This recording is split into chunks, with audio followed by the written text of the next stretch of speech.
Words are bridges. शब्द सेतु हैं। अल्फाज दिलों को और इंसानियत को जोड़ने का एक अजीम और तरीन पुल है। വാക്കുകൾ പാലങ്ങളാണ്. लफ्ज़ सवेरी कदलदारान वहीनतुन आखर हमार मेल सन आखर हमार जोड़ শব্দই সমন্বয়ৰ হেতু Cocktail rock, yakraise. Thuhi inkung kailasyam tu ani. Ajrahana apati kisale. Grauthaining yaukrai.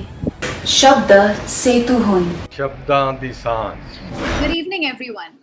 On behalf of co-directors Namita Gokhale and William Dalrymple, producer Sanjoy Roy and Teamwork Arts, I welcome you to this session of Jaipur Literature Festival's Words Are Bridges. Words Are Bridges will take you on multilingual journeys, celebrating the richness and diversity of Indian and international languages through translations. Today's session is titled Mirrored Words, the Craft of Translation. They say that because moving from one language to another is challenging, it requires not just translating words, but translating an entire culture. Our speaker for today, Poonam Saxena, absolutely embodies this quote. She'll be in conversation with Aditi Maheshwari Goyal. Poonam Saxena is a distinguished writer, editor, and translator, and she's always had a way of weaving magic with her words. We all know her for launching the Hindustan Times Sunday magazine Brunch. Her illustrious career includes translations of iconic Hindi works such as Dharamveer Bharati's Gunahon Ka Devta, which she masterly translated as Chandar and Sudha, and Rahi Masoom Raza's Hindi novel Scene 75 into English. Her latest book, The Greatest Hindi Stories Ever Told, features Hindi writers from stalwarts like Bhisham Sahni, Kamleshwar, and Rajendra Yadav to other formidable writers like Mohan Rakesh and Krishna Sokti. I personally really enjoy reading her column, The Way We Were, on cinema, culture, and books in Hindustan Times, which shines a light on some forgotten stories and movies from the past. Today, she's in conversation with the dynamic Aditi Maheshwari Goyal, and she will speak to us about the process and practice of translation, along with the discipline and aesthetics of voice and interpretation. Aditi Maheshwari Goyal is the executive director of Vani Prakashan Group and heads the Department of Copyrights and Translation at Vani Prakashan. She is the managing trustee at Vani Foundation. She teaches publishing and editing at the University of Delhi and Seagull School of Publishing in Kolkata. She is also an advisor to Jaipur Bookmark, which is South Asia's largest publishing platform, and manages the award secretariat of the Vani Foundation Distinguished Translator Award. She is also the curator of India's first international Hindi literary festival, Hindi Mahotsav, and has been invited to editors' exchange programs at Frankfurt Book Messe, the Swedish Book Center, the French Book Office, Royal Melbourne University, and the Polish Book Center. So once again, welcome to our speakers and welcome all of you to Words Are Bridges. You can find us on our Facebook page, JLF Litfest, and on our YouTube channel, Jaipur Litfest JLF. Do follow our handles JLF Litfest on Facebook, Twitter, and Instagram to get notified of upcoming sessions. In case you drop off during the session, don't worry. You can find us on our YouTube channel, Jaipur Litfest JLF. So ladies and gentlemen, we now present Mirrored Words, the Craft of Translation, Poonam Saxena in conversation with Aditi Maheshwari Goyal. Poonam, we're going to talk about translations. We're going to talk about the beautiful world of letters from one language to another language that you've created for your readers across the globe. इस बातचीत के शुरू करने से पहले एक छोटी सी गुजारिश कि आपके कुछ अनुवाद किया हुआ अंश सुनना चाहते हैं. We'd like to listen to a translation that you've just attempted, and also would like to ask you why at all would you choose what you're choosing. So actually, I'll read a page or two from Manu Bhandari's very, very famous short story called Trishanku. Right. And it's a story which is very, very dear to my heart. And I really love this story. And it's a story of these parents. It's a post-independence story, obviously. And it's about these extremely, forward-looking and progressive parents who have a young daughter, and the mother is always telling her daughter Tanu that, I had to fight with your Nana to marry your father. and I grew up with all these traditions around me, and I don't want you to, experience the same things that I did, and I want you to grow up free and independent. And so some young students, some young boys come and stay in the building across their house, and Tanu's mother calls them home for tea and says, भाई हमारे ज़माने में होता था कि लड़कों से बातचीत नहीं हो सकती थी और मिलना जुलना नहीं हो पाता था, तो मैं तो चाहती हूँ कि तुम आओ, तनु से दोस्ती करो, तनु के भी दोस्त बने, एंड मुझे इसमें कोई एतराज नहीं है। तो ये लड़के आने लगते हैं, लेकिन when she finds that her daughter is becoming a little too fond of one of the boys, then all hell breaks loose.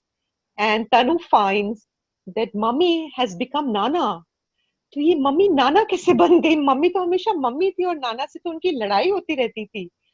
तो so it shows the difficulty also of a generation that wanted to break away from tradition and yet could not fully break away, which was such a recognizable and identifiable dilemma, But it So- still is true in so many ways around. in so many ways, So I really love this story. So I'm going to just read a bit from that. Sure thing. One day I came back from school and changed my clothes. I clamored for my food, ate it, cribbing all the while. And when I went to my room, Mummy, who was lying down, called me. Tanu, come here. It was only when I went closer that I noticed for the first time that Mummy's face was flushed with anger. The penny dropped. She picked up a book from the side table, pulled out 5 or 6 pieces of paper from it and showed them to me. Tauba, I wanted Mummy's help with studying, so I had given her this book when I left. Shekhar's notes had got left behind in the book by mistake. So this is how your friendship with Shekhar is going. This is the studying that happens sitting here. This is why he comes here. I was silent. I knew it was the height of foolishness to answer back when Mummy was angry. I let you be. I gave you freedom. But this doesn't mean you misuse it. I remained silent. A slip of a girl, but look at her exploits. The more leeway you give, the more she keeps grabbing. One slap and all this romance will vanish in 2 minutes. I suddenly flared up at this remark. I looked up at Mummy angrily. But wait, this was not my Mummy. This was not Mummy's manner, nor was the language hers. But the sentences sounded very familiar. I felt as if I'd heard all this before, and it suddenly struck me like a flash of lightning. Nana! But Nana had died so many years ago. How had he suddenly come to life? And that too inside Mummy, who had fought him ceaselessly ever since she'd begun making sense of the world. She had opposed every single thing he'd said. Mummy's Nana-type lecture continued for quite a while, but I remained completely unmoved. If there was one thing bothering me, it was this. How come Nana had installed himself inside Mummy? And then a strange tension-filled silence settled on the house, especially between Mummy and me. No, Mummy wasn't even in the house. It was between Nana and me. I can explain myself to Mummy. I can understand her views, but Nana, I couldn't understand this language, this attitude.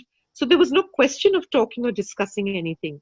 Yes, Papa is also my friend, but of a different kind. Playing chess, arm wrestling, extracting favors that Mummy hadn't agreed to. As a child, I always clambered onto his back, and even today I do the same unhesitatingly and get him to agree to whatever I want. But despite being my dear friend, I always confided my personal feelings only to Mummy. And there was utter silence on that front. Having knocked Mummy down, Nana was fully in command of her. Beautiful, beautiful. Hindi में मूल कृति के अंश इस प्रकार हैं, आपके सामने रख रही हूँ। एक दिन स्कूल से लौटी, कपड़े बदले, शोर शराबे के साथ खाना मांगा, मीन मेक के साथ खाया, और जब कमरे में घुसी तो मम्मी ने लेटे लेटे ही बुलाया, तनु इधर आओ। पास आई तो पहली बार ध्यान गया कि मम्मी का चेहरा तमतमा रहा था। मेरा माथा ठनका। उन्होंने साइड टेबल पर से एक किताब उठाई और उसमें से कागज़ की 5-6 पर्चियाँ सामने रख दी। तौबा! मम्मी से कुछ पढ़ना था तो जाते समय उन्हें अपनी किताब दे गई थी। गलती से शेखर की लिखी पर्चियां उसी में रह गईं। तो इस तरह चल रही है शेखर की और तुम्हारी दोस्ती। यही पढ़ाई होती है यहाँ बैठकर, यही सब करने के लिए आता है वो यहाँ। मैं चुप। जानती हूँ गुस्से में मम्मी को जवाब देने से बढ़कर मूर्खता और कोई नहीं। तुमको छूट दी, आजादी दी, पर इसका यह मतलब नहीं कि तुम उसका नाजायज फायदा उठाओ। मैं फिर भी चुप। बित्ते भर की लड़की और करतब देखो इनके। जितनी छूट दो उतना ही पैर पसरते जा रहे हैं इनके। एक झापड़ दूंगी तो सारा रोमांस झड़कर रह जाएगा 2 मिनट में। इस वाक्य पर मैं एकाएक तिलमिला उठी, तमक कर नजर उठाई और मम्मी की तरफ देखा। पर यह क्या, यह तो मेरी मम्मी है ही नहीं। न वह तेवर मम्मी का है और न ये भाषा। फिर भी ये सारे वाक्य बहुत परिचित लग रहे थे। लगा यह सब मैंने कहीं सुना है और खटाक से मेरा मन कौंधा। नाना, पर नाना को तो मरे हुए कितने साल हो गए, फिर वे जिंदा कैसे हो गए? और वो भी मम्मी के भीतर, जो होश संभालने के बाद हमेशा उनसे झगड़ती ही चली जा रही हैं, उनकी यह बात का विरोध ही करती रही। मम्मी को नानी लहजे वाला भाषण काफ़ी देर तक चली रहा, पर वह सब मुझे कहीं से भी छू नहीं रहा था। बस कोई बात झकझोर रही थी, तो ये कि मम्मी के भीतर नाना कैसे आ गए, कैसे बैठ गए।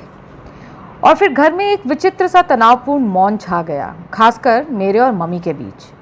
नहीं, मम्मी तो घर में रही ही नहीं, मेरे और नाना के बीच। मैं मम्मी को अपनी बात समझा भी सकती हूँ, उनकी बात समझ भी सकती हूँ, पर नाना, मैं तो इस भाषा से अपरिचित हूँ और इस तेवर से भी। बात करने का प्रश्न ही कैसे उठता। पापा ज़रूर मेरे दोस्त हैं, पर बिल्कुल दूसरी तरह के। शतरंज खेलना, पंजा लड़ाना और जो फरमाइश मम्मी पूरी ना करे उनसे पूरी करवा लेना। बचपन में उनकी पीठ पर लदी रहती थी और आज भी बिना किसी झिझक के उनकी पीठ पर लद कर अपनी हर इच्छा पूरी करवा लेती हूँ। पर इतने माय डियर दोस्त होने के बावजूद अपनी निजी बातों को मैं मम्मी के साथ ही करती आई हूँ। पर वहाँ एकदम सन्नाटा। मम्मी को पटकनी देकर नाना पूरी तरह उन पर सवार हो बैठे हैं। हिंदी कहानियों से आपका जो जुड़ाव है बहुत पुराना है, मुझे दिख रहा है। और हम बात करें, धर्मवीर भारती जी से शुरू होती है कहानी, फिर हम राही मासूम रजा जी के पास जाते हैं। उसके बाद मैं देख रही हूँ Bhishma Sahni, Krishna सोपती, Rajendra Yadav. You've delved into their literary personas, into their literary worlds, into their works very intensively. Where is the inspiration behind this?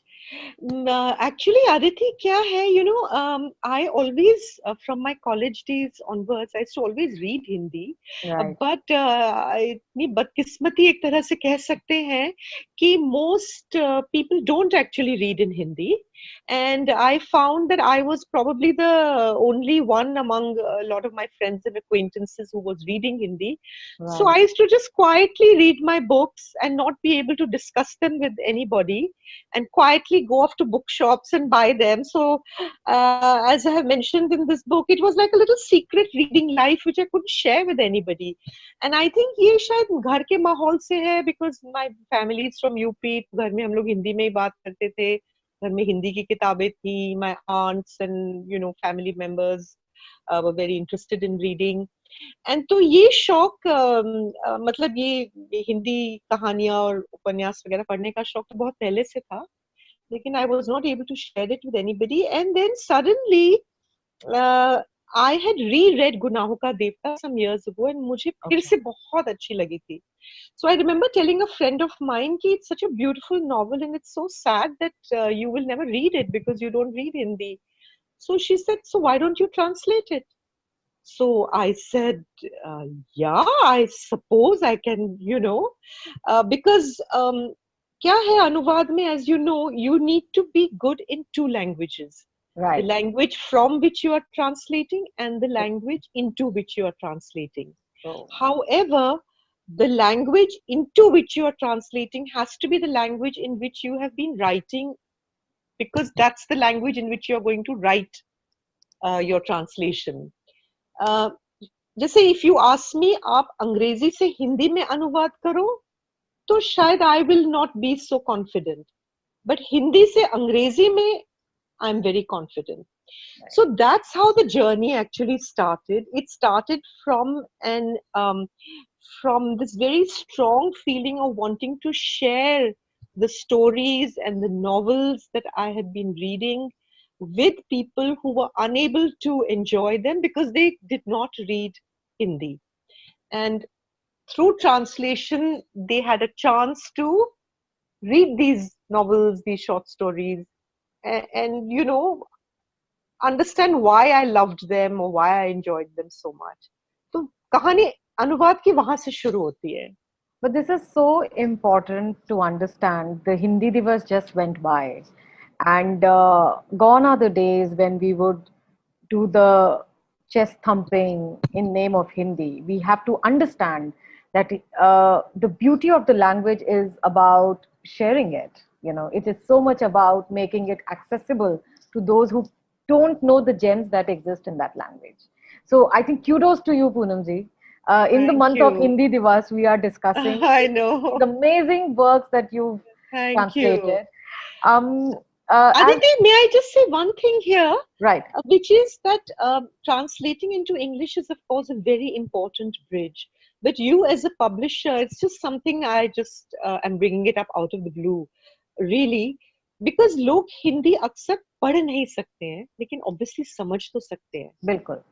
So, is there a scope for audible books in Hindi where somebody can read out the entire novel or the short stories so that people can enjoy the original also? So audiobooks is picking up very fast in the Hindi. Audiobooks, sorry, yeah. So they are picking up really fast, and Kindle Suno, Amazon Suno and Storytel is doing amazing work. It's just putting in the right effort in the right direction to curate all kind of books and the lists for the audience that wants to read, listen to the books in Hindi. At the same time, we are in a amazing time period when it comes to digitization of books in various hybrid media, because we have YouTube boom movement right now in the Hindi public sphere. You just become a part of this group and you'd know that all of a sudden we have storytellings, we have poetry narrations, we have mushairas out there on YouTube, social media, for example, Facebook and Instagram, and amazing number of youngsters are participating in it. So digitization is definitely the step forward.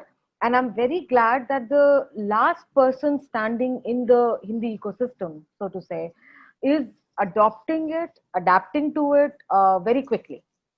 So that's really good to know. Yeah, it will help. It will help. Lekin वैसे the other thing is, of course, that while you must have audiobooks, which I think is a wonderful filler, a gap, to fill a gap.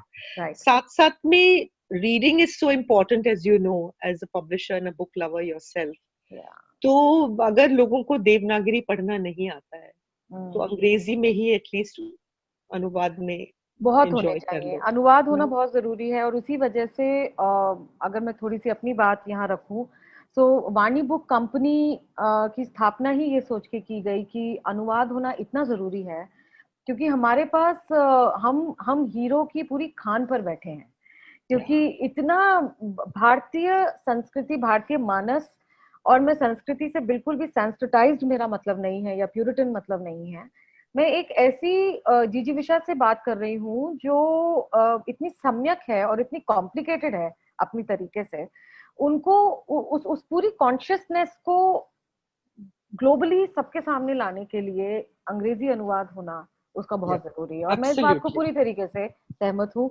और आप जो कर रही हैं, आप सोचिए कि धर्मवीर भारती जी का गुनाहों का देवता अपने आप में इतना जटिल टेक्स्ट है कि उसको गुनाहों का देवता को अगर हम मतलब वो एक तरीके से ना टेम्पलेट है, मुझे लगता है कि आप किसी भी युग में उसे प्लेस कर दीजिए उस टेक्स्ट को, किरदारों के थोड़े से कैरेक्टरिस्टिक्स बदल दीजिए, लेकिन इंसान की जो समझ है उस टेक्स्ट में वो हर युग में फिट बैठती है.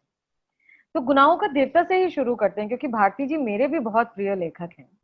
तो क्योंकि एक ब्लूप्रिंट सा है हमारे सामने समाज का उस टेक्स्ट में। तो आपको, एंड वी ऑल्सो नो कि अनुवाद जब हम करते हैं, so we are not only translating the language, we are translating the metaphor of any language, which is the most difficult thing to do. As we have understood over a period of time, the translation is just the bridge to the ends. It is not the end. Something would always be lost, but a lot will be found in translation. What was your experience while going through Gunaho Ka Devta's process? So, you know, Aditi, I basically read the book and I fell in love with it all over again. And I think the good thing is I didn't think too much about, oh my God, how am I going to translate this iconic novel, which is, you know, one of Hindi fiction's most beloved novels ever. मैं कैसे करूँगी इसको? Fortunately, I didn't think too much about it. I just plunged into it, you know. And then it took me a long time. It took me about 2 years to translate it. And I think I must have read the text, I don't know, 14, 15, 20 times. And after the point, it became as if आप कोई sentence पढ़ो and I would literally tell you कौन से page पे है ये. And yes, it is translating an entire culture, because Gunaho Ka Devta particularly is a novel set in the 1940s in Allahabad. And it's the love story of this young university research scholar Chandar and his professor Dr. Shukla's daughter Sudha. And they're doomed, a love story. And it evokes a certain era, and it evokes a beautiful time, you know, when Allahabad was the city of sleepy streets, and लोग शाम को cycle पे बैठ के गंगा स्नान करने जाते थे, या खुसरो बाग में। नहीं बदला है आज लेकिन अब तो बहुत busy, it's become a busy city also, you know. तब दिन में आप शरबत बैठ के पियो और एक दूसरे को पोएट्री सुनाओ, और उन दोनों का जो रिलेशनशिप है, it's somewhere so universal and yet such a part of its time. Sometimes when I was reading that novel, I felt I was, you know, a black and white film was unfolding in front of my eyes. Right. But the emotions of that novel, the intensity, the passion, the tragedy, the dilemmas of the characters, their conflicts, even today, it you know, it resonates with the reader. Because people who read the novel, young people who read the novel, I was really afraid that young people will say, ये कैसा प्यार है कि आप प्यार में एकदम, you know, you pine away for love and you literally die of a broken heart. ऐसे तो हमें नहीं पता ये क्या प्रेम होता है. हमारे लिए तो relationships होती हैं, breakup होता है, breakup हो जाए तो छुट्टी पे चले जाओ and get over it, you know. But this is a different kind of love. It's what I always call big love. So, to give you a very small example, when Bharati ji is writing something like Ekadashi Ka Chand, how can I translate Ekadashi Ka Chand? Not possible. Or Very he's saying Tez Purvaiya Chal Rahi Thi. I mean, you can say what you will in Hindi, but you will never get that feel of Tez Purvaiya Chal Rahi Thi.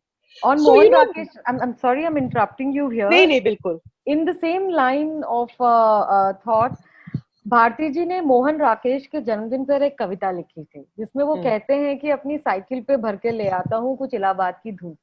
अरे वाह! How do you? Beautiful.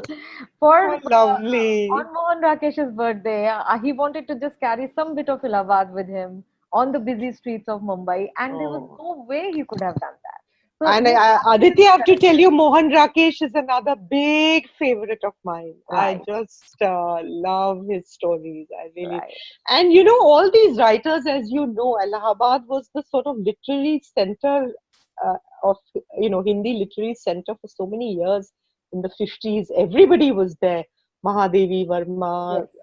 You know, Subhadra Kumari Chauhan, Suryakant Tripathi, Nirala, Harivansh Rai Bachchan, Dharamveer Bharati. I mean, it was like a galaxy of writers and poets. तो क्या ज़माना रहा होगा? जो coffee house है इलाहाबाद का, उसके नीचे जो हमारे त्रिपाठी जी पान वाले हैं, उन्होंने अश्क जी से लेकर महादेवी जी तक और सारा मंजर वो जानते हैं, किसके कोर्ट केस कहाँ चल रहे हैं, किसके घरों में क्या चल रहा है, किसकी नहीं बनी, किससे किसका झगड़ा हुआ, किस दिन कॉफी पे कोई पान की दुकान पर किसने क्या बोला. So he's an amazing. I think he dedicates. I mean, he is somebody who on whom a book should be dedicated. Yeah, you know, Aditi, I was reading Kamleshwar's memoir, जो मैंने जिया, तो उसमें there's one chapter where he says उस time Allahabad में क्या होता था, लोग ट्रेन से आते थे छोटे छोटे पर्चों पे अपने राइटर्स के एड्रेस लेके, to they would come to, you know, अच्छा बैंक रोड पे ये रहते हैं, फला जगह पे ये रहते हैं, they would come to just see the literary, you know, heroes and heroes really कहाँ रहते हैं, अच्छा ये उनका घर है. Imagine वो माहौल भी था एक टाइम का. बिल्कुल बिल्कुल. इलाहाबाद आज भी कहीं ना कहीं उतना ही समृद्ध है पठन पाठन की दुनिया के साथ में. But coming to Bombay, it's been a melting point, and it's been a space where almost all the creatives you've translated have been a part of that world, have been a part of the Tinsel Town. You've dealt with their works. How do you see a city changing, or how do you see their writings changing along with the city, or is the city becoming any kind of a character as they are transferring their grounds? So, as you know, Bombay has been a place where Hindi writers have gone and worked, because the medium of the cinema there is Hindi.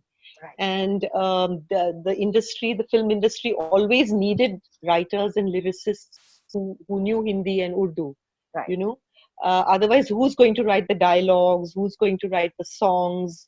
You know, for example, a lot of the people in Bombay, the filmmakers, they were, say, Marathi speaking or Gujarati speaking or Bengali speaking. So they were not that, you know, they didn't have that much expertise in Hindi, which is why a lot of writers and poets came from, particularly from UP, to Bombay to work in films. Many of them stayed on and, you know, created very successful careers for themselves as dialogue writers and lyricists and script writers. Many of them could not adjust to the city and, you know, had to go back. I mean, the best example is Premchand. वो 1934 में आए थे बॉम्बे में, कुछ 10 महीने रहे. He worked on a film, लेकिन उनको रास नहीं आया, you know. He went back to Banaras because he was from a very literary milieu and he could not adjust to the film industry sort of very commercialized kind of a space. So he went back, but many others stayed on and made wonderful careers for themselves. One of them being Rahima Sumraza, who came to Bombay and then stayed for many years and then wrote so many films and did the dialogues for many beloved films like Golmaal, which we even enjoy today, Rishikesh Mukherjee's Golmaal. Such lovely dialogues, has ke, you know, peet mein dard ho jata hai almost. So he stayed and had a very successful stint. And he wrote a novel in 1977, which I translated, called Scene 75, which is about a young scriptwriter who comes from Banaras to Bombay. And he meets 2 or 3 other people, young people, struggling to make it in films as directors, or, you know, and unki kahani hai.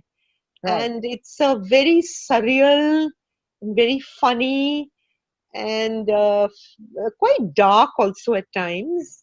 Look at smitten with existential angst. Yes, exactly. बहुत ज़्यादा. That's why I said, and it becomes towards the end, the book becomes very melancholic also. Yes. You know, so he combines this very dark humor with this, as you said, this angst and this kind of melancholy and this sadness. Right. And he was actually, as you know, from Ghazipur in UP. And वो हमेशा अपनी पूरी जिंदगी ना, he was always in a way longing for his home. तो एक तरह से होता है, जो लोग अपने घर छोड़ के कहीं और जाते हैं किसी शहर में काम करने के लिए, वो घर की याद तो कभी नहीं छोड़ती है. कभी नहीं छोड़ते हैं.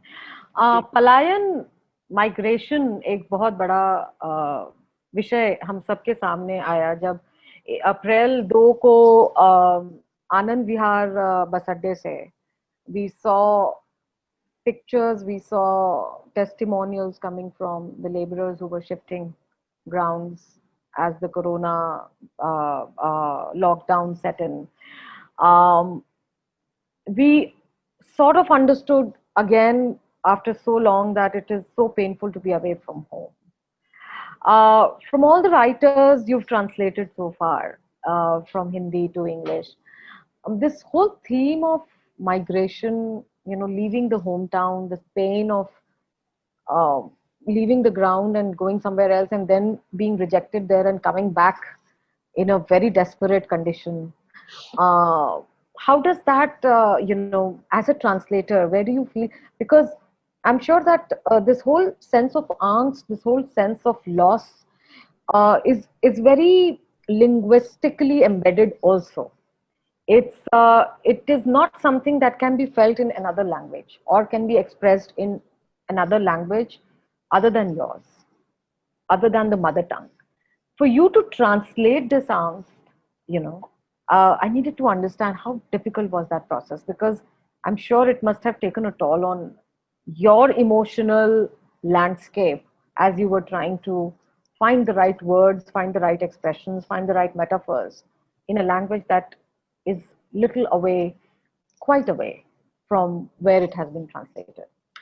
Yeah. Well, see, that's a big question. It's a very big subject, this whole thing of migration, and it takes many, many different forms. Right. So, for example, I'm just giving you one kind of, example. If you take the Nai Kahani movement in Hindi literature that started in the mid-50s and was very influential and went on for almost a decade. So you look at the three main writers who really launched the movement, which is Mohan Rakesh, Kamleshwar and Rajendra Yadav. They all were actually from small towns. Right. Kamleshwar was from Mainpuri in UP. Rajendra Yadav was from Agra, and then he lived in a small kasbah near Mathura. Mohan Rakesh was from Amritsar. And eventually they all found their way to Delhi and they all settled in Delhi. But and they also lived in Bombay for work. Sab Bombay में भी रहे, दिल्ली में भी रहे. तो उनकी इतनी कहानियां हैं where they talk about this feeling of loneliness and this feeling of of just being so lost in a big city. If you take Kamleshwar, for example, I have translated in this volume Delhi में एक मौत जो उनकी कहानी है and बहुत मशहूर कहानी है, बहुत celebrated कहानी है, that addresses this feeling of what happens to an individual in a big city, right. कि एक funeral है किसी इंसान का जिसे आप जानते हैं और बहुत ठंड है दिल्ली में, तो पूरी कहानी में जो नरेटर है वो यही सोचता है अब मैं जाऊं फ्यूनरल में, इतनी ठंड में तो जाना नहीं चाहता, बहुत ठंड है, लेकिन जाना चाहिए, लेकिन मैं तो इतनी अच्छी तरह जानता भी नहीं था, अच्छा जो मेरे नेबर है वो तो शायद नहीं जा रहे हैं तो मुझे जाने की जरूरत नहीं है. The whole story he's trying to avoid going for something like a funeral because it's so cold and because the relationships in the city are just not what they were probably. Yes, warm enough. Then he has written a beautiful short story called Khoi Hui Dishaएं, which is a very well-known story, which is also about, he is in Delhi and he keeps thinking, he gets into a patpatiya and he thinks, oh, I know this person. Actually, he doesn't.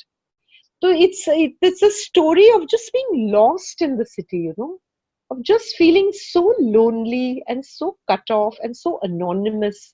So all of them have written about this. Mohan Rakesh has written a lovely story called Paanchve Male Ka Flat, जहाँ उसने बॉम्बे में यही जो एक feeling है इसका बहुत सुंदर वर्णन किया है, So they have all written about being, in this, and yet, in their case, it's very hard for them to go back. How can they go back? How could Kamleshwar go back to Mainpuri and continue his life as a writer? I mean, he can go back to visit, but can he go back to settle there? He never did. It was very difficult, because then you have made your life in Delhi or Bombay or wherever it is. It's a very, very, very painful dilemma for a migrant. This is nothing to do with what I've translated, but I was just reading a very nice book on Bhikari Thakur by this Hindi writer called Sanjeev. बहुत सुंदर किताब है. It's a sort of fictionalized version of his life. And as you know, Bhikari Thakur was this big sort of Bhojpuri playwright and all that. So he has a very famous play called Bidesiya. So that basically the whole thing is कि हम अपना घर छोड़ के क्यों जाएं कहीं, लेकिन हमें जाना पड़ता है क्योंकि हमारे पास रोजी रोटी कमानी है हमको. We have to make a life for ourselves. लेकिन वो जो घर की याद है जहाँ आप लोगों को छोड़ गए हैं, अपने माता को या अपनी फैमिली को, पिता को, वाइफ को, बच्चों को, whatever, it's very difficult. It's a very painful process. And often when I was translating these stories or reading them, you won't believe it, I really felt so close to tears. It's such a very painful human what shall I say, dilemma, I guess.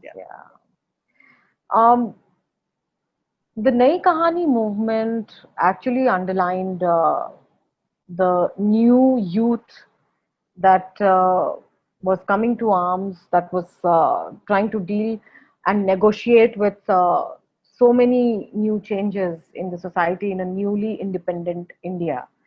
And as we go through the 60s, this movement takes newer contours when it talks about sexual independence, when it talks about diversity. Women's freedom and women's equality was a big I was coming theme. to that. Yeah. So I was coming to Krishna Sopti, and I was coming to Manu Bhandari in this, where we see domesticated women. We see women who've lost everything in partition and trying to find their identity, in the lost identity. And this whole idea of being a woman and being lost in the 60s was completely different from being a woman and being lost in the second decade of 21st century. And we all have seen through their works how painful it was at that time. Because, for example, the other day it's slightly unrelated, but the other day I was just watching this documentary on Jane Fonda, and she was talking about in 60s and 70s how Hollywood treated her. It's so different from where it is now, and I was in tears because there were such similarities between the 60s Hollywood and the 60s Hindi patti ki kahaniyan. And I don't know if this parallel has ever been struck, but it was so similar that a woman is out there, the 9 to 5 movement, how it took off, the working woman in the city, the woman who lost everything in the partition, something about them. I would love to hear from you, ma'am, because when we talk about Krishna Sopti, or when we talk about Manu Bhandari for that matter, these are the women who were underlining the plight that their contemporaries were going through, or maybe a senior generation from them has already seen. And so the thing is that after independence, because there was growing literacy and growing employment, women had started, particularly in teaching professions, they were making a headway. You start seeing a modern working woman entering the picture at this time. Right. If you have, and that was a huge change for everybody to grapple with, for families, for men, to be faced with this woman who was going out of the house to earn money, and out of the house meant she would be meeting men, she would be coming into contact with men, she may choose her life partner for herself, and the sort of impact this had on Indian families, on Indian men. I mean, if you have read Mohan Rakesh's Aadhe Adhure, which is about a working woman and what she has to face from her own husband. Classic cul-de-sac where there is no escape. I mean, you just move ahead and you bang your head to the wall. And the family is in such a space that there is no escape. Because perhaps divorce was not an option at that time. Separation was not an option at that time. Today, we won't find such a cul-de-sac-ish situation in our society because there's always a way out. Yeah, but that's why I'm saying at that time the battles were different. The battle was for Yeah. literally the right to go out and work. Right. The battle was to marry somebody of your choice. Right. But in some way, Aditi, those battles are still being fought. We still have a situation where not every girl can marry a person of her choice. Right. And we still have a situation where perhaps now, of course, much less. Now we have working women in all fields. Yeah. But still, a woman at the workplace still has her own battles, Right. And so over time, and you when you read these stories, you read about, say, dowry, the problem of dowry, and you feel कि तब भी औरतों को इसमें जो उनके माँ बाप थे वो इसी जद्दोजहद में रहते थे कि लड़की का दहेज हम कैसे बटोर के रखें या बर्बाद हो जाएंगे हम लोग, कैसे होगा.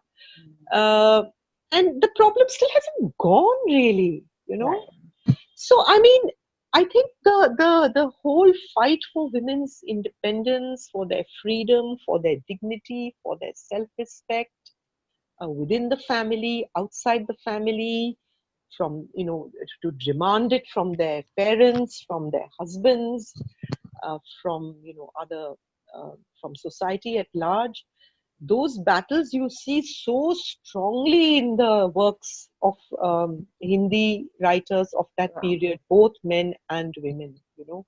It comes out very, very, very strongly. It's you just and the yearning for women, for freedom, for dignity. It's so strong in the stories.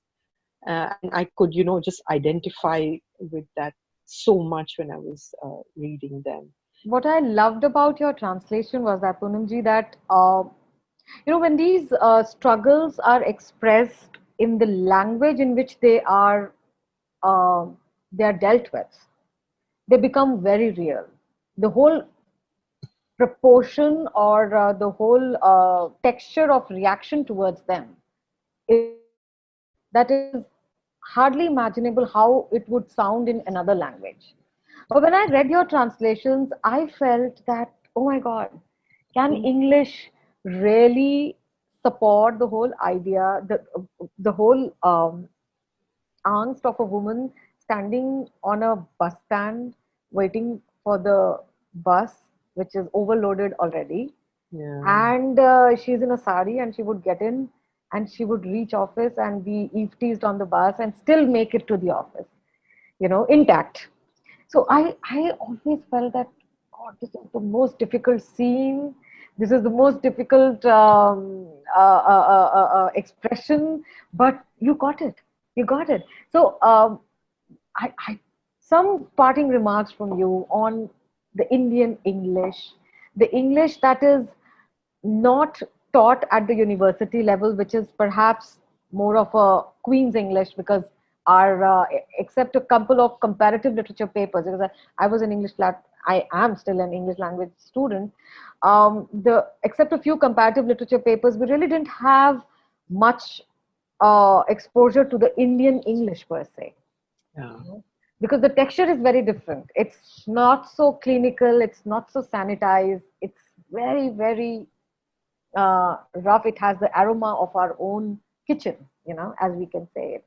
So about your metaphors, your workshop as an author who's translating these fragrances, these experiences from the grassroots, from the lived realities into a language that is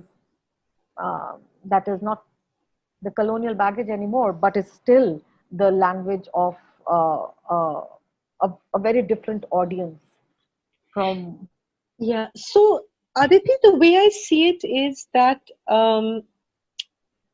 you have to see what is the text you're translating, who is the writer, to what age does it belong. If I am translating Premchand died in 1936 and he began writing in the early 20th century. Right.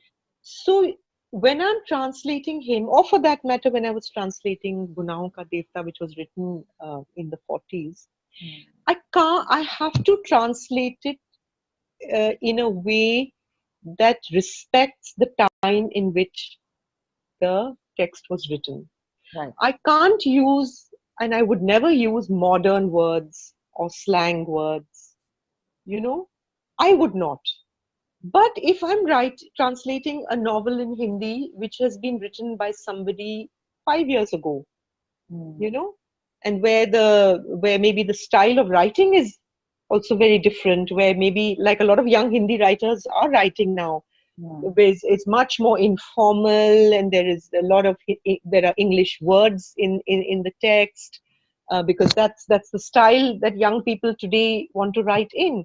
Then I would obviously translate it in a very different way, in a more casual and in more casual and more informal language.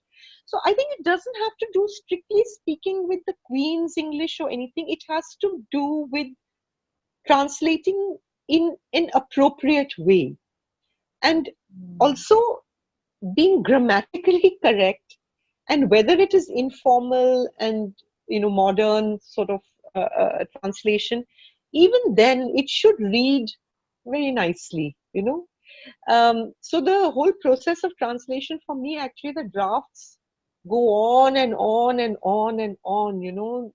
First is the first draft, then there's another draft, then there's another one, then then the final draft, when you actually look at the story, that's the draft when I don't look at the original text, because that, then your reader has to read it just like he would read a short story in English or a novel in English. He should not feel that हम अटक रहे हैं पढ़ते पढ़ते, या clunky है, या stilted है. It should read smoothly. So that is that final and last stage. So it's a very long, drawn out, and difficult process, but I love it. It's very rewarding. Indeed. But I think I would always say, and this is what I feel, maybe some translators have a different view on the subject. While I think translation is without doubt one of the most important things in any literature, at the same time, I would suggest to a reader, if you know the original language, please read the text in the original language. अगर आप हिंदी पढ़ सकते हैं, तो आप please Premchand को हिंदी में ही पढ़िए, अंग्रेजी में नहीं पढ़िए. अगर आपको हिंदी पढ़ना नहीं आता, then of course you must read him in English. But speaking for myself, I'm bilingual. I know Hindi and English, but I don't know, for example, Bangla.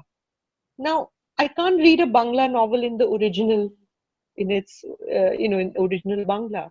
So I will read a translation, and thank God there are people translating from Bangla into English, or Bangla into Hindi, as the case may be. Right. So, लेकिन वो जो एक original text के प्रति एक श्रद्धा होती है ना, एक रिस्पेक्ट होता है, because मुझे लगता है कि of course इतनी बार पढ़ने के बाद when I'm translating it, somewhere it becomes mine also. Yeah. But फिर भी कहानी तो जिसने लिखी है उन्हीं ने लिखी है ना. पर अनुवादक का इतना बड़ा दायित्व है अनुवादक के ऊपर, और अनुवादक की इतनी बड़ी एक प्रकाशक के रूप में मुझे ऐसे लगता है, क्योंकि हम जयपुर लिटरेचर फेस्टिवल के साथ जो जयपुर बुकमार्क आयोजित होता है, उसमें एक वाणी फाउंडेशन डिस्टिंग्विश ट्रांसलेटर अवार्ड दिया जाता है हर साल. तो अनुवादक का ओहदा इतना बड़ा है, बिल्कुल बिल्कुल, कि अगर अनुवादक ना हो तो ये दुनिया बहुत ही बिखरी हुई रहे. हमें इस पूरी दुनिया को आसपास लाने में, एक दूसरे के नजदीक लाने में आप जैसे अनुवादकों का बहुत बड़ा योगदान है, उसके लिए बहुत धन्यवाद. Thank you. और And I just want to say the world would not have known Tolstoy if there was not a translator. no Anna Karenina, Yeah, I mean, no Pushkin, no Dostoevsky for anyone, no Freud. Imagine no Lacan. I mean, how terrible would that world be? Yes. You know, so the translator, he or she is a very, very, very, very important person to build bridges and open people's eyes to the beauty of literature in different languages. So, of course. So thank you so much, Poonam ji, for this beautiful conversation with you. I really enjoyed chatting with you, Aditi. It was so much fun. Thank you. See you around very soon. See you. Bye. Thank you so much, Poonam and Aditi, for that wonderful conversation. It's always such a delight to hear you both speak so passionately about the work that you do. Thank you for your contributions in bringing some of the finest Hindi writing to a larger audience, and for your insights into the art and craft of translation. That was a really wonderful conversation, and thank you all of you for watching and being such a great audience. If you have enjoyed this session, please do share it with your friends and on your social media pages. We will now look forward to seeing you next week on another exciting session at Jaipur Literature Festival's Words Are Bridges. Have a great evening.